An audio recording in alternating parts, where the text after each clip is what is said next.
The Richest Man in Babylon, by George S. Clason, read by Sarah, originally published in 1926 as a series of pamphlets entitled The Babylon Course in Financial Success for Those Who Desire Much Gold. And the most famous of the series was titled The Richest Man in Babylon, which I will now read. This recording is a production of Master Key Society for the purpose of research, study, and discussion. The Richest Man in Babylon. The richest man in Babylon had a system which led him to the goal he desired. In this book, he tells the system, gives it to us to follow without cost or obligation. His system is recommended to every person desiring to arrive at the same goal, financial plenty. In old Babylon, there once lived a certain very rich man named Akkad. Far and wide was he famed for his great wealth. Also was B famed for his liberality. He was generous in his charities. He was generous with his family. He was liberal in his own expenses, but nevertheless each year his wealth increased more rapidly than he spent it. And there were certain friends of younger days who came to him and said, "You, Akkad, are more fortunate than we. You have become the richest man in all Babylon while we struggle for existence. You can wear the finest garments, and you can enjoy the rarest foods, while we must be content if we can clothe our families in raiment that is presentable, and feed them as best we can. Yet once we were equal. We studied under the same master. We played in the same games. And in neither the studies nor the games did you outshine us. And in the years since, you have been no more an honorable citizen than we, nor have you worked harder or more faithfully, insofar as we can judge. Why then should a fickle fate single you out to enjoy all the good things of life, and ignore us who are equally deserving?" Thereupon Akkad remonstrated with them, saying, "If you have not acquired more than a bare existence in the years since we were youths, it is because you either have failed to learn the laws that govern the building of wealth, or else you do not observe them. Fickle fate is a vicious goddess who brings no permanent good to anyone. On the contrary, she brings ruin to almost every man upon whom she showers unearned gold. She makes wanton spenders who soon dissipate all they receive, and are left beset by overwhelming appetites and desires they have not the ability to gratify.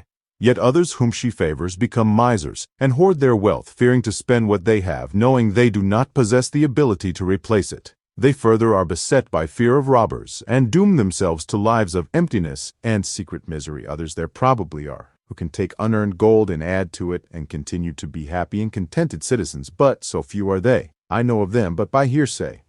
Think you of the men who have inherited sudden wealth, and see if these things are not so."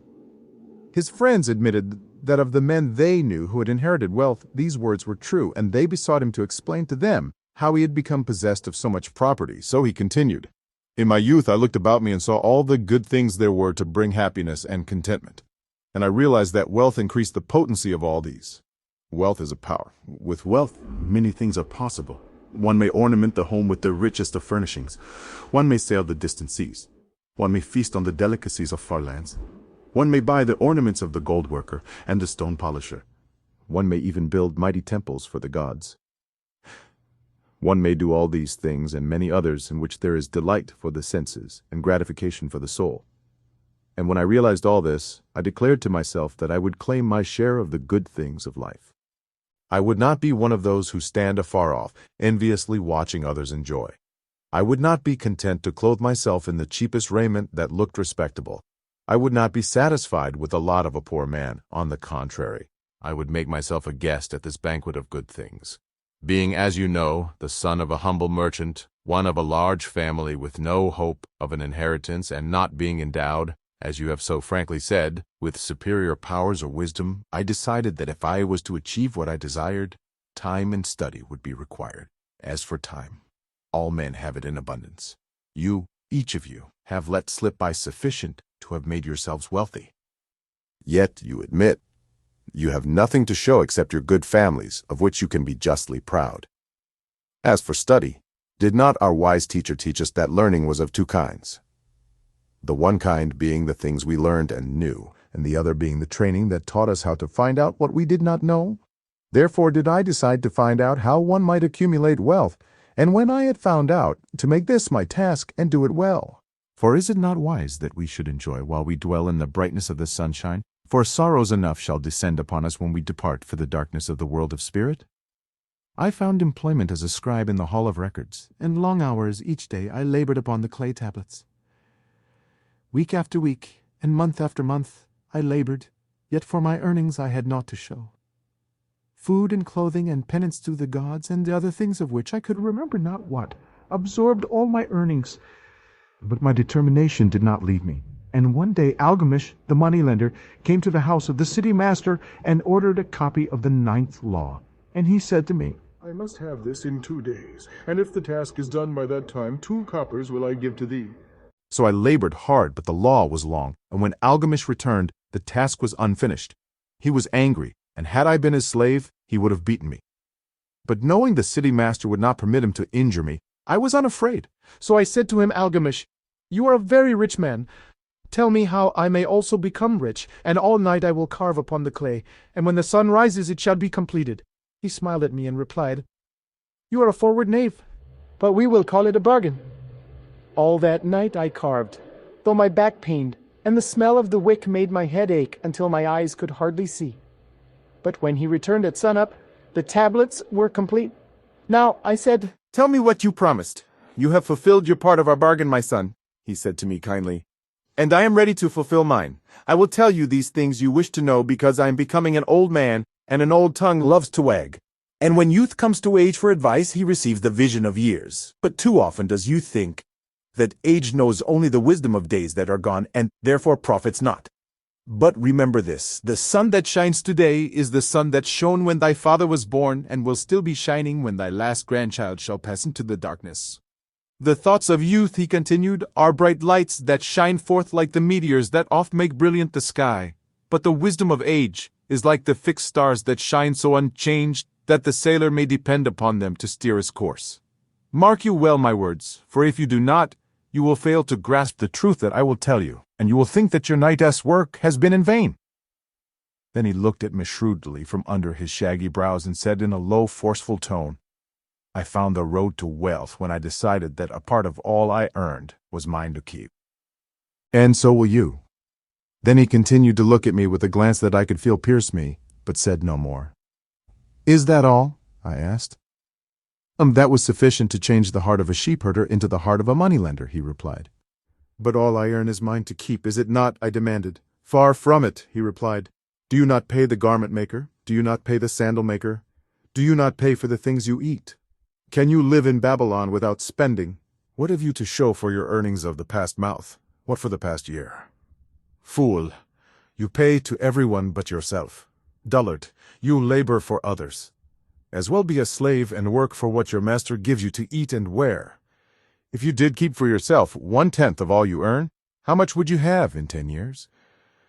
My knowledge of the numbers did not forsake me, and I answered, as much as I earn in 1 year.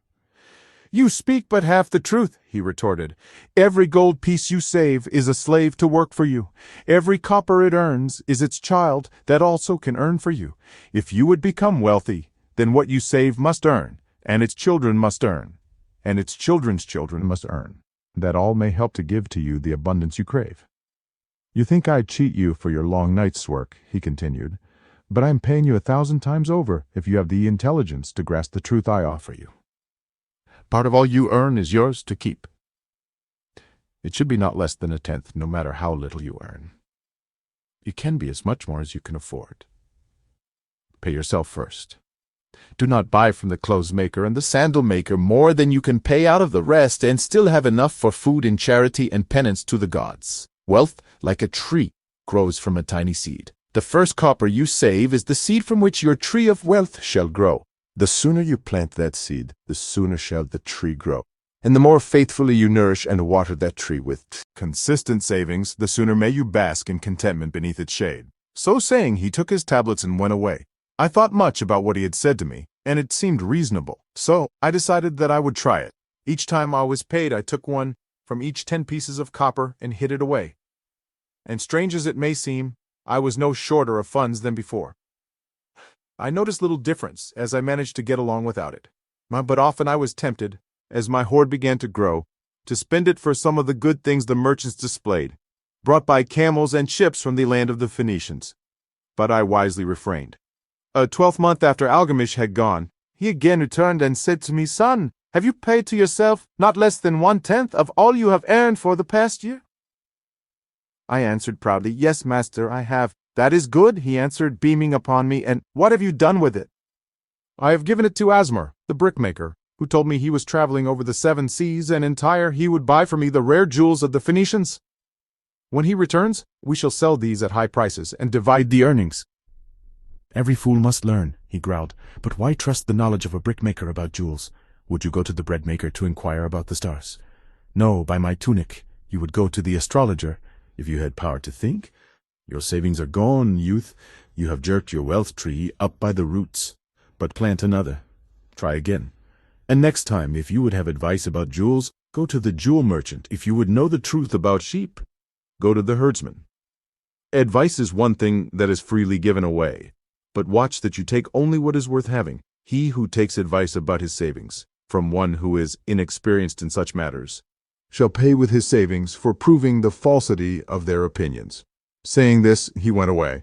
And it was as he said, for the Phoenicians are scoundrels, and sold to Asmar worthless bits of glass that looked like gems. But as Algamish had bid me, I again saved each 10th copper, for I now had formed the habit, and it was no longer difficult. A 12-month later, Algamish came to the room of the scribes and addressed me. "What progress have you made since last I saw you?" "I have paid myself faithfully," I replied, "and my savings I have entrusted to Agar the shieldmaker to buy bronze. And each 4th month he does pay me the rental. That is good." "And what do you do with the rental?" "I do have a great feast with honey and fine wine and spiced cake. Also I have bought me a scarlet tunic, and some day I shall buy me a young ass upon which to ride." To which Algamish laughed, "You do eat the children of your saving. Then how do you expect them to work for you? And how can they have children that will also work for you? First get thee an army of golden slaves, and then many a rich banquet may you enjoy without regret." So saying, he again went away, nor did I again see him for 2 years, when he once more returned, and his face was full of deep lines, and his eyes drooped, for he was becoming a very old man. And he said to me, "Arkad, hast thou yet achieved the wealth thou dreamed of?" And I answered, "Not yet all that I desire, but some I have, and it earns more, and its earnings earn more." "And do you still take the advice of brickmakers? About brickmaking, they give good advice," I retorted. "Arkad," he continued, "you have learned your lessons well. You first learned to live upon less than you could earn.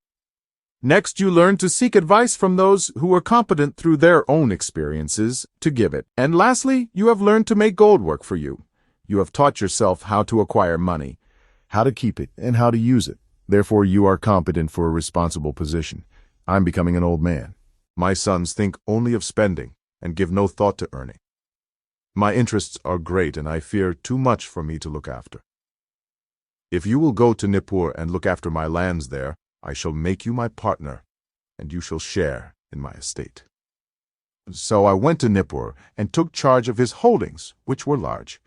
And because I was full of ambition, and because I had mastered the 3 laws of successfully handling wealth, I was enabled to increase greatly the value of his properties.